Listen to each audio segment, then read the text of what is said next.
مولوي هبت الله اخندزاده په نظام کې دننه په اختلاف خوښ نه یم. سلام، وخت مو بخیر. پام وکړئ د نن ورځې تازه خبر ته. افغانستان کې د طالبانو مشر ملا هبت الله اخندزاده د لوی اختر په مناسبت خپله وینا کې تر ډیله پر یو بل د عفوې او یووالي ټینګار کړی دی او وایي اختلاف باید ورک کړو.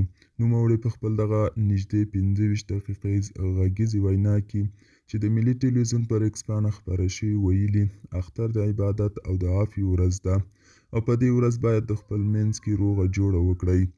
په مسلمانانو کې له ډیره وخته بدۍ شته، دا بدۍ په دوستۍ بدلې کړئ او اصلاحات راولئ. ستاسې د اختلاف ګټه دښمن ته ورځي او ترې ګټه اخلي. نوموړي ویلي چې علما دې هم په خپل منځ کې له اختلافاتو ډډه وکړي. هغه په نظام کې اختلافات ته هم اشاره کړې او ویلي چې د مسلمانانو یووالي او اتحاد غواړم. زه پر دې نه یم خوښ چې په نظام کې دننه یا بهر مسلمانان د اختلاف ولري. افغانستان کې له شپږم ټولګي پورته نجونو پر مخ د ښوونځیو تړلو پر مسله د علماو اختلاف موجود دی او ګڼې وایي د شریعې له مخه جواز نه لري. دا هغه پریکړه ده چې ښاغلي هبت الله په امر شوې او ویل کېږي چې ګڼ لوړ پوړي چارواکي هم مخالف دي خو په ښکاره له څه ویلو ډډه کوي.